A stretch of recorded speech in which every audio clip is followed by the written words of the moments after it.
అందరికీ నమస్కారం. తెలుగులోనే మాట్లాడవచ్చు కదా, వాళ్ళందరూ ఇంగ్లీష్లో మాట్లాడితే భయపడ్డా.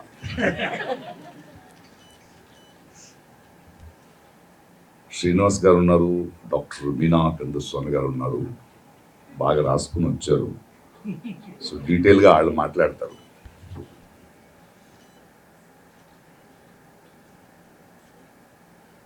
ఈరోజు ఈ కాలంలో ఇలాంటి సెమినార్లు కానీ ఇలాంటి డిస్కషన్స్లు ఎందుకు జరుగుతున్నాయి?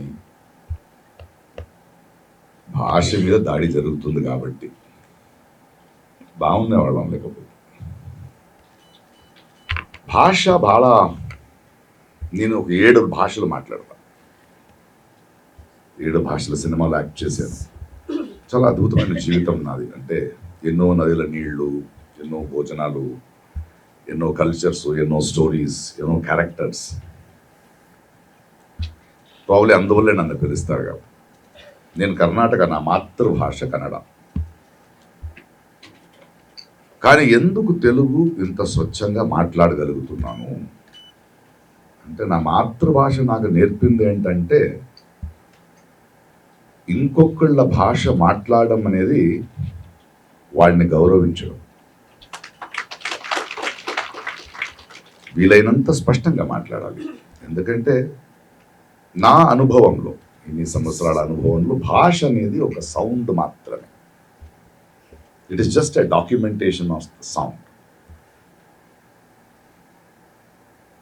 కానీ ఆ భాష గర్భంలో ఉన్న భావం ఉంది కదా, ఆ భాష ఏ భావాన్ని ప్రసవిస్తుందో దానివల్ల అందమవుద్ది భాష. తెలుగులోనే మీరు చూసుకుంటే దానికి వ్యాకరణం ఉంది, లోపసంధి, విభక్తి ప్రత్యయాలు ఉన్నాయి. కానీ శ్రీ రాస్తే వేరేగా ఉంటుంది, చలం రాస్తే వేరేగా ఉంటుంది, ఆత్రేయ రాస్తే, బాలగంగాధర తిలక్ రాస్తే వేరేగా ఉంటుంది. అంటే పెయింట్ అందరి చేతుల్లో ఉంటుంది, కలర్స్, పెయింటర్ ఒకడే అవుతాడు కదా. సో మనిషి భావం, ఆడ అవగాహన, ఆడు ఏం తప్పు చెప్పదలుచుకుంటున్నాడు, అందువల్ల భాష అద్భుతం అవుతుంది. సౌండ్. ప్రపంచంలో ఉన్న అన్ని భాషల్ని మీరు తవ్వితే అక్కడ దొరికేది మనకి మనిషి ఆశలు, వాళ్ళ కలలు, వాళ్ళ నొప్పి, వాళ్ళ ప్రతిరోధం, వాళ్ళ ఏడుపు, వాళ్ళ సంతోషం, అంతే కదా. Different language. when you dig into it, what you get is a human cry. ఇప్పుడు సౌత్ ఇండియన్ లాంగ్వేజెస్ అని అంటాం. ఈ పైనున్న సో కాల్డ్ మహాప్రభులుగా అర్థం అవ్వాల్సింది భారతదేశం ఉంది కదా, it is called indigenous languages. ఒక దేశీయత ఉంది, దే ఆర్ స్పెషల్. ఇండియాని సబ్ కాంటినెంట్ అంటాము. యావత్ ప్రపంచంలో మీరు ఎక్కడ చూసినా ఇన్ని భాషలున్నా, ఇన్ని ప్రాంతాలున్నా, ఇన్ని వెరైటీ ఉన్న భోజనాలు కానీ, ఇంకొకటి కానీ, కల్చర్స్ కానీ ఉన్న ఒక స్పేస్ ప్రపంచంలో ఇంకెక్కడ లేదు, భారత మాత్రమే. That is why we call it unity in diversity. So beautiful కదా. ఇప్పుడు భాష కూడా it is not a sound, it not just అందులో ఏది ఉందంటే, ఫర్ ఎగ్జాంపుల్ నేను ఎక్కడో రాశాను కూడా నా పుస్తకంలో, నీ పాపం పండిన రోజు నువ్వు దొరికిపోతావు అనే ఉపమ ఉంటే, వాడు నదీ ప్రాంతం నుంచి వచ్చి ఉంటాడు, రాయలసీమ వాడు రాయడు దాన్ని కదా, అక్కడ పండు లేదు కదా. So language is not, it's pregnant. వాళ్ళ ఇంటెలిజెన్స్, వాళ్ళ విజ్డమ్, ఇవన్నీ ఉండడం వల్ల అది. బట్ వీళ్ళు ఏం చేస్తున్నారు, పై నుంచి వచ్చి హెగమని అంటే మన భాషే కరెక్టు, మనదే శ్రేష్టం, మనలో గొడవలు పెడుతున్నారు వాళ్ళు. మాది పాత భాష, నీదేంట్రా అనగానే ఇక్కడ తమిళ్లో నేనే పాత అంటుంది, తెలుగు నేనే పాత అంటుంది. మళ్ళీ అంటే దే ఆర్ అగైన్ ట్రైంగ్. అది కాదు, అది ఎవ్రీథింగ్ ఈజ్ ఇండిజినియస్. దానికి ఒక వైశిష్ట్యం ఉంది.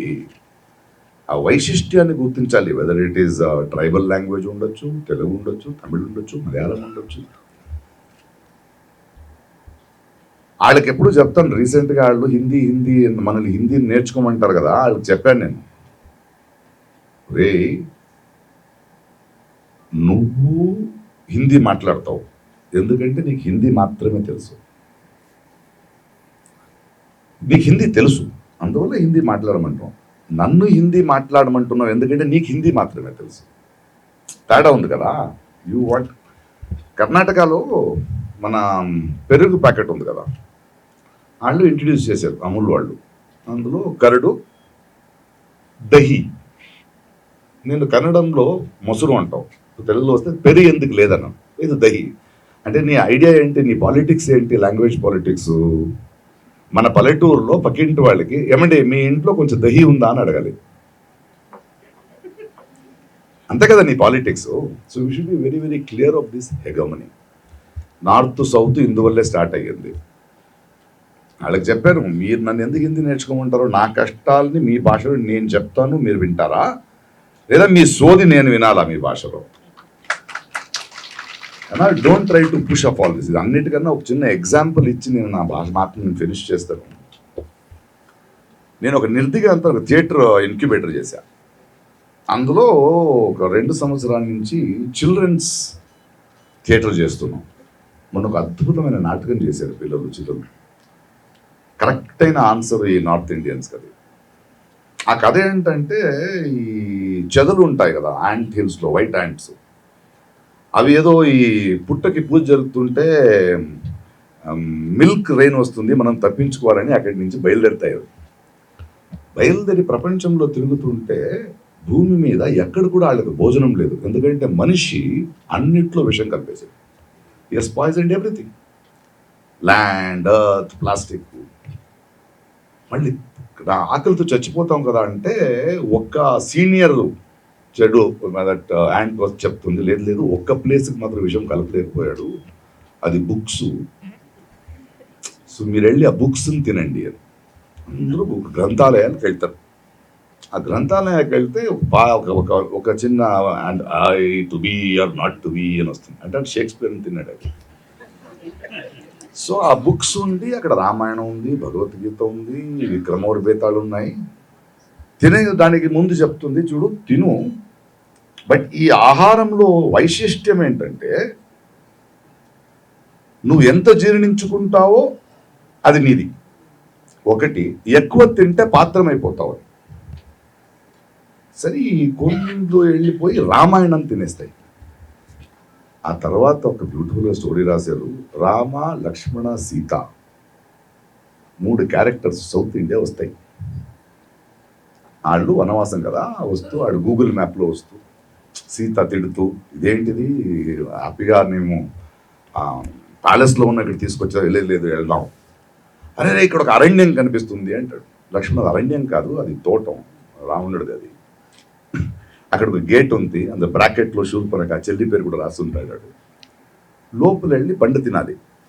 అరే ఇది కాన్షియస్ ఉంది కదా రాముడికి, వాడు అలా కాదు, ఎవరిదో తోటం, మనం ఇటు వచ్చాము నార్త్ నుంచి, వెళ్ళి తినే ముందు అడగాలి కదా అంటే, లేదురా ఇది ఏంటి దొంగతనం ఏం అవ్వదు, ఇడ్లీ ఆకలి నిండిన తర్వాత 2 ఇడ్లీ ఎక్స్ట్రా తినేవాడు దొంగ, మాకు ఆకలి వేస్తుంది తినేద్దాం. హనుమంతుడు ఎక్కడ వస్తున్నాడు, సో అక్కడ ఒక చెట్టు ఉంటుంది, ఆ చెట్టులో పండులు తీస్తుంటారు. సడన్గా శూర్పణఖి రావణ అటు సైడ్ వచ్చి తోటంకి వస్తాడు. శూర్పణఖి అరే వాళ్ళు ఏంటంటే తింటూ, లేదు ఆకలితో వచ్చారు, తిన్న తర్వాత మాట్లాడుకుందాం. అది అయిన తర్వాత తిన్న తర్వాత వీళ్ళు వెళ్తారు. వీళ్ళని చూసి రామ, లక్ష్మణ, సీత వచ్చేసి, అరే ఎవరో కాడు మనుషులు వచ్చారా వాళ్ళకి ఇవ్వండి. అది కాడు మనుషులు కాదు, మేమే ఓనర్స్ ఇక్కడ, మీరు మా ఇంటికి వచ్చారు, చెప్పండి విషయం ఏంటి. అలా కాదండి ఆకలేస్తుంది, తినేసారు, ఓకే బిల్ ఇచ్చి వెళ్ళిపోండి అంటే. అలా కాదు, బిల్ ఇవ్వాలంటే డిస్కౌంట్ ఇవ్వమ్మా, జిఎస్టీ తీసేసి అంటే. లేదు అంటే మీరు డిస్కౌంట్ ఇచ్చి కూడా మీరు తినడం అంటే, మీ దగ్గర డబ్బు లేదంటే మీరు టూరిస్ట్ కాదు, భోజనం వెతుక్కుంటూ వచ్చారు, అందువల్ల డబ్బు లేదు కాబట్టి ఎన్ని పళ్ళు తిన్నారు కదా, ఆ సీడ్స్ని పెట్టి దాన్ని చెట్టు చేసి వెళ్ళిపోండి. మీరు ఎక్కడి నుంచి వచ్చారు, నేను నార్త్ నుంచి, నా పేరు రామ, మీ గురించి విన్నాను. మీరు, నేను సౌత్ నుంచి Ravana, nice to meet you. ఇంత సింపుల్. వాళ్ళు ఇక్కడ వస్తే మా భాష నేర్చుకోవాలి, మా కల్చర్ని గౌరవించాలి, ఇక్కడ సంపాదించడానికి కొంచెం పెట్టుబడి పెట్టి వెళ్ళాలి. ఇంతకన్నా చిన్న పిల్లలు ఈ లాంగ్వేజ్ పాలిటిక్స్ని చెప్పలేరు అనుకుంటే. అద్భుతమైన ఒక స్టోరీ, చాలా బ్యూటిఫుల్. మన భాష, మన సంస్కృతి, మన ధ్వని, ఇది మన గర్వం, అది మా ఐడెంటిటీ. అది ఎట్టి పరిస్థితుల్లో కూడా మా ఐడెంటిటీని వదలవు, మిమ్మల్ని గౌరవిస్తాం. మీరు గౌరవించకపోతే ఎలా గౌరవించాలని నేర్పుతాం. Thank you so much.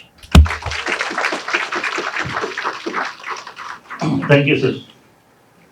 చాలా చిన్న కథలతో పిట్ట కథలతో పెద్ద నీతిని బోధించడం అనేటువంటిది మీకు మాత్రమే తెలిసిన విద్య sir. Thank you very much.